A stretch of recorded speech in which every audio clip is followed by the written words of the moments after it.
Huwag kailanman maliitin ang aking kapangyarihan, nandito ako para tuparin ang imposible sa buhay mo. Ang iyong kalusugan, ang iyong emosyonal na relasyon, at ang iyong pinansyal na seguridad ay nasa bingit ng isang makabuluhang pagbabago. Maniwala ka sa akin, ako ang Diyos na nagpapanumbalik ng nawala at muling nagtayo ng nayanig.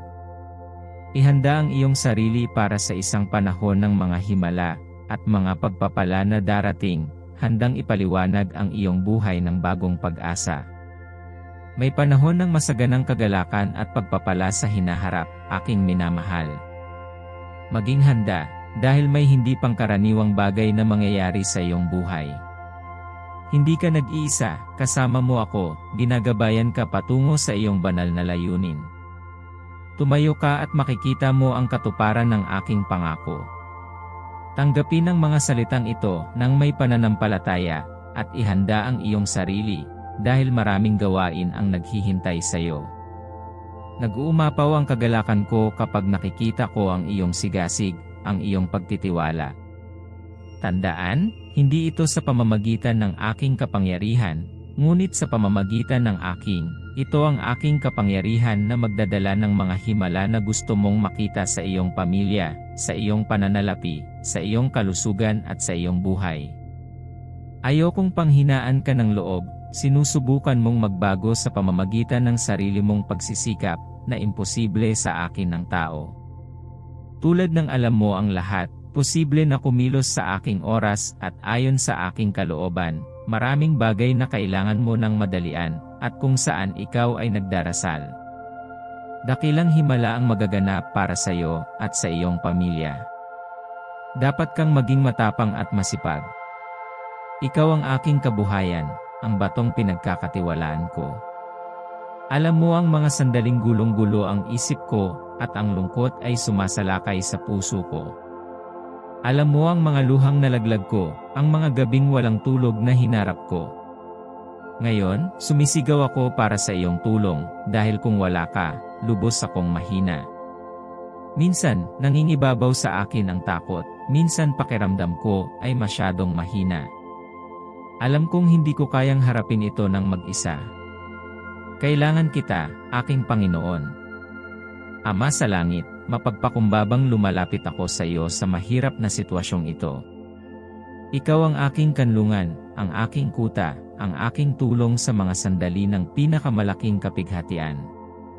Hawakan mo ng mahigpit ang kamay ko at huwag mo akong hayaang mahulog. Ang madilim na gabi ng kalungkutan at kaabahan ay napapawi. Ang linggong ito ay may kapanapanabik na paglalakbay, puno ng mga pambihirang sandali, mula Lunes hanggang Linggo. Maghanda upang masaksihan ang mga himala na namumulaklak sa bawat lugar ng iyong buhay. Laging tandaan, ako ay nasa iyong tabi, pinoprotektahan ka sa bawat hakbang ng daan, at patuloy akong magbubuhos ng mga pagpapala sa iyo. Ang iyong mga luha ay malapit ng maging maningning na mga ngiti, ang iyong mga pasakit sa malalim na kagalingan, at ang iyong mga laban ay magiging mga kwento ng tagumpay at tagumpay. Huwag mong questionin ang aking kakayahan na magbigay para sa iyo, dahil ako ang pinagmumulan ng lahat ng kayamanan at kasaganaan sa sansinukob. Ang pakikipag-usap sa akin ay ang pinakamahusay na benepisyo. Pinapagaling ang iyong kaluluwa at pinapakalma ang iyong isip. Magtiwala ka sa akin, dahil ako ang iyong makalangit na Ama. Mangyaring huwag mag-atubiling makipag-usap sa akin, at ibahagi ang iyong mga pangangailangan, dahil gusto ko ring makita at maramdaman mo na isang malapit na kaibigan. Gusto kong makipag-ugnayan sa iyo at tiyakin sa iyo na palagi akong nakikinig, palaging nakikinig. Umupo upang makipag-usap sa akin, ipahayag ang iyong mga iniisip, ang mga plano sa iyong puso at ang iyong mga damdamin sa iyong sariling mga salita. Ang pagpapahayag ng iyong nararamdaman ay nagpapagana sa iyong pananampalataya, at mula doon ang mga himala ay nagsimulang magbukas. Nagtataglay sila ng lakas upang mapagtagumpayan ang bawat labanan, talunin ang bawat kaaway, labanan ang bawat tukso. Ikaw ang aking minamahal na anak, aking mahal na anak, at ang aking mga salita ay umaalingaw-ngaw sa iyong mga isipan na nakaukit sa iyong puso. Ito ang aking mga anak na nakatuon sa paninirahan sa aking presensya, sa pagsunod sa landas na ito ng matatag, ng walang pag-aalinlangan, nang hindi tumitingin sa kaliwa o sa kanan. Binubuksan ko ng husto ang mga pintuan ng langit sa mga taong lubos na nag-alay ng kanilang sarili sa akin, na nagmamahal sa akin ng buong puso at isip. Hindi mo malilimutan ang mga salitang ito. Ang iyong mga salita ng pag-ibig ay sumisikat tulad ng araw sa umaga sa aking trono, pinupuno ang iyong buhay, ang iyong pamilya, ang iyong tahanan ng aking mapagmahal na pag-ibig. Tandaan, anuman ang problemang kinakaharap mo, nandito ako para tulungan ka. Anuman ang hilingin mong pagpalain ka ng mabilis, sasagutin kita, at ipapadala sa iyo, na nababalot ng aking pag-ibig. Pakinggan ang aking minamahal na anak, aking minamahal na anak, pakinggan kung ano ang malumanay na ibinubulong ng aking espiritu sa iyong tainga. Mahal na mahal kita at tuwing umaga ay sabik akong naghihintay na magising ka at sabihin sa akin sa iyong mga iniisip na kailangan mo ako at mahal mo ako. Sigurado ako na malalampasan ko ang labanang ito at magtatagumpay dahil ang Panginoon ang lumalaban para sa akin. Inilalagay ko ang aking buong tiwala sa pangako ng Diyos na hindi niya ako pababayaan at laging mauuna sa akin. Isinusuko ko ang mapanghamong sitwasyong ito sa iyong banal na presensya. Sa ngayon, hinihiling ko ang lahat ng kailangan ko, buong paniniwalang matatanggap ko ito. Isulat sa mga komento na may hindi matitinag na pananampalataya sa Diyos. O makapangyarihang Ama, ang aking kapangyarihan ay nagmumula sa iyo, kahit na ako ay nasugatan. Kailangan ko ang iyong kabuuang tulong. Nagpapahinga ako sa iyong biyaya, gaano man kahirap ang sitwasyon. Bigyan mo ako ng lakas ng loob na ipahayag, bagaman ako ay dumaan sa libis ng lilim ng kamatayan, hindi ako matatakot, sapagkat ikaw ay kasama ko. Ang iyong presensya, at ang iyong patnubay ay umaaliw sa akin. Naway pagnilayan ng puso ko ang iyong salita araw-araw. Panginoong Hesukristo, aking manunubos, hinihiling ko ang iyong karunungan at tulong sa mapanghamong panahong ito. Tuyuan mo ang luha ko. Sundin mo ako at sundin mo ako. Hindi naman ganoon kahirap at hindi ka mabibigo. Ipinapangako ko na ang pagsunod sa akin ay magdadala sa iyo ng kapayapaan. Ang iyong pananampalataya ay magbubunga ng pasensya at katahimikan. Kung pinanghahawakan niyo ng mahigpit ang aking mga salita, at isinasabuhay ang aking mga utos, walang sinuman ang makakapagpahiya sa inyong mga kaaway ay aatras kapag nakita nila kung paano ko sila pinrotektahan. Itaboy ang takot at harapin ang iyong mga hamon ng buong tapang. Alam kong dumaranas ka ng mahihirap na panahon at narinig kong umiiyak ka ng tahimik na nagsasabi sa akin na pagod ka na at nawawalan ka na ng gana na magpatuloy. Piliing hanapin ako, magtiwala sa akin at manatiling matatag sa iyong mga desisyon. Maging handa para sa isang bahanang pinansyal na kaunlaran, masiglang kalusugan, at tagumpay sa lahat ng bahagi ng iyong buhay. Ang mga alalahanin, stress at walang tulog na gabi ay malapit nang maging isang malayong alaala. Kung ang mga salitang ito ay nakarating na sa iyo, alamin na ikaw ay magsisimula ng isang paglalakbay ng malaking kasaganaan at walang katapusang pag-ibig. Ito ay panahon ng mga himala at pagpapala na naglalayon lalo na sa iyo. Maniwala ka sa akin, mahal kong anak, na nagtatrabaho ako sa likod ng mga eksena, naghahanda ng mga solusyon at pagkakataon na lalampas sa iyong mga inaasahan. Bago mo makita ang mga pagbabago at mga himala na mangyari, panatilihin ang pananampalataya, pag-asa at tiyaga, dahil ako ay nasa iyong tabi, gumagabay sa bawat hakbang ng iyong paglalakbay. Ang mga pagbabago at himala ay maaaring mangyari anumang oras, hanggat hindi ka susuko. Sumulong ng may kumpiyansa, alam na mahal at inaalagaan kita. Sumulat sa mga komento ngayon.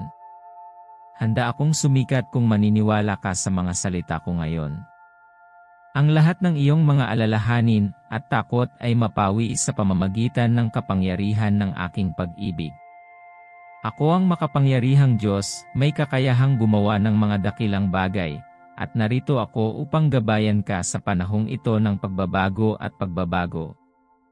Ang paggaling ay patungo sa iyong katawan, ang tunay na pag-ibig ay naghihintay sa iyo, at ang kasaganaan ay dadaloy sa iyong pamilya.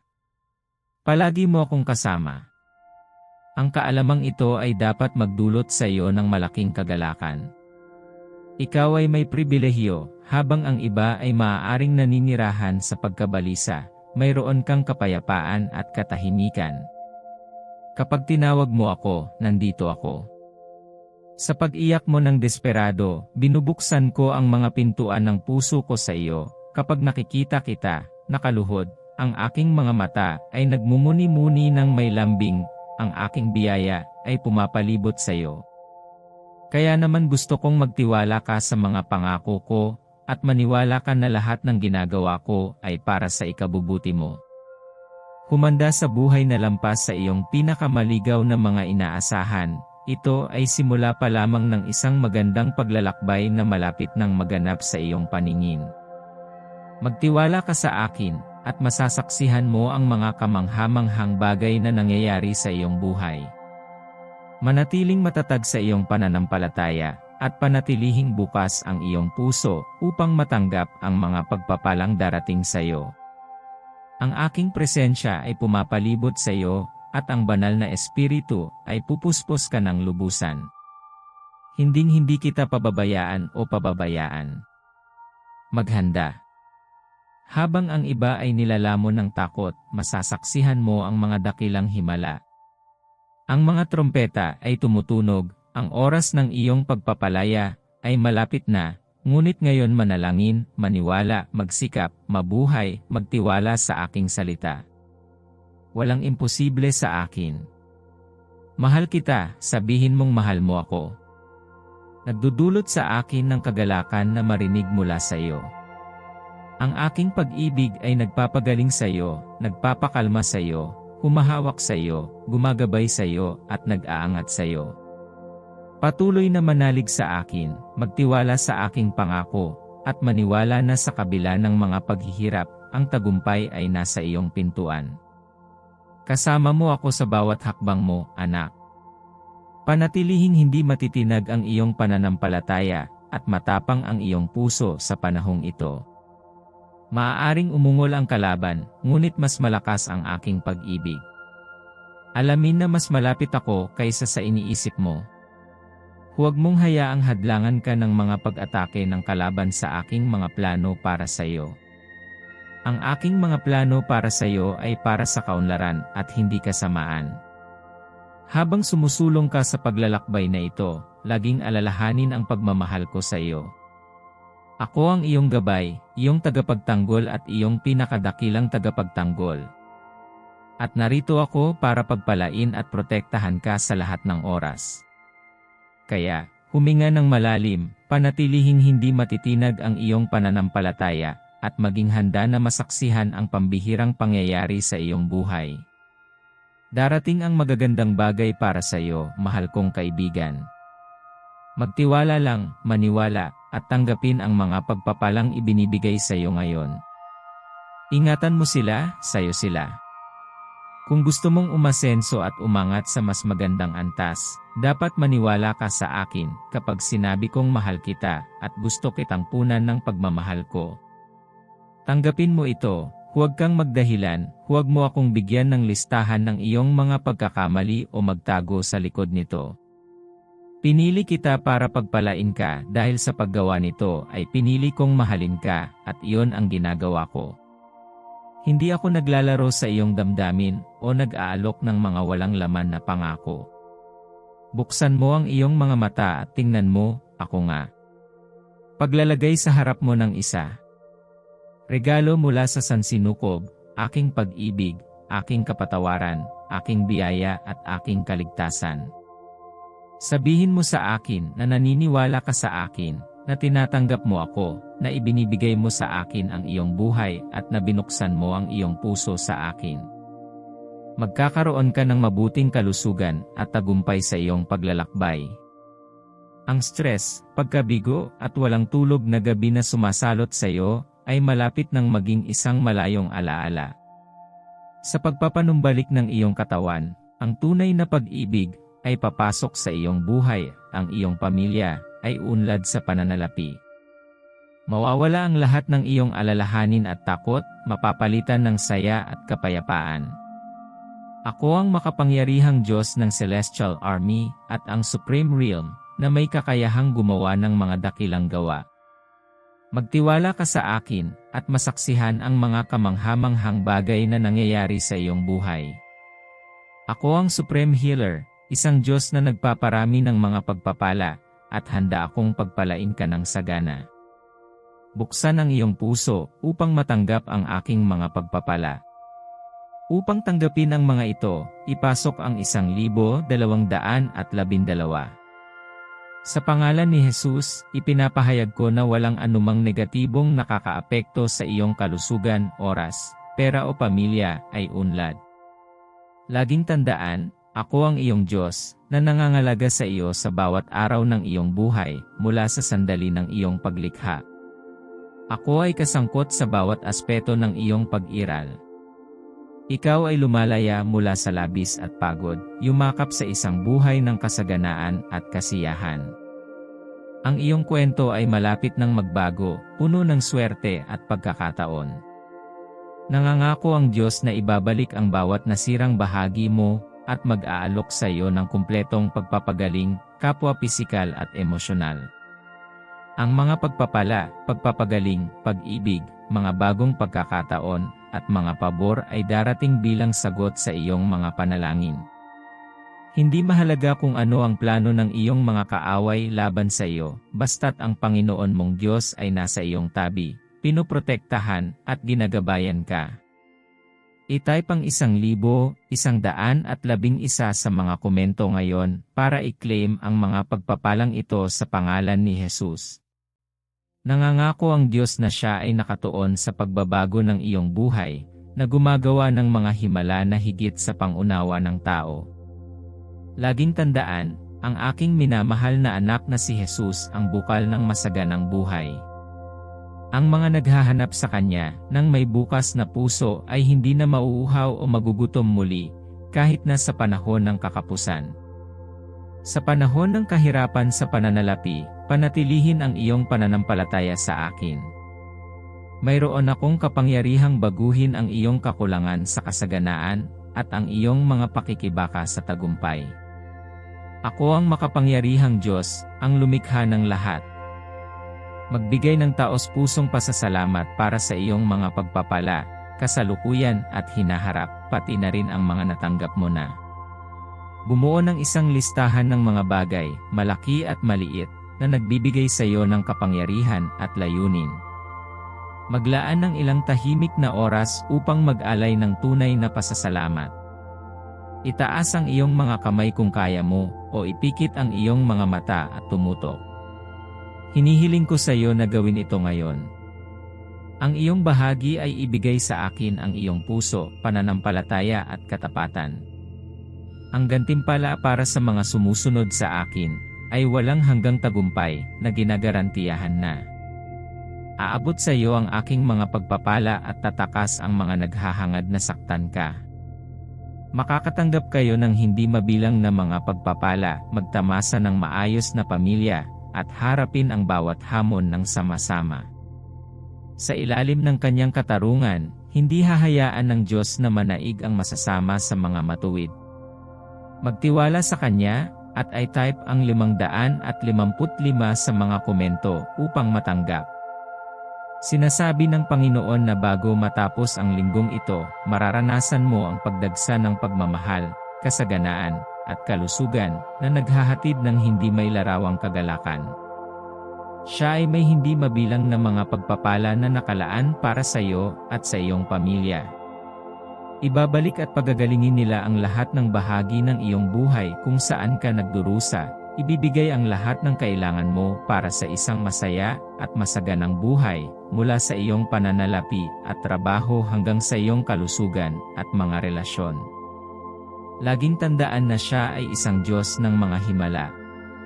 Kahit sa mga sandali ng matinding kawalan ng pag-asa, maaari siyang mamagitan at magpadala ng isang himalang may kakayahang ibalik ang iyong pag-asa.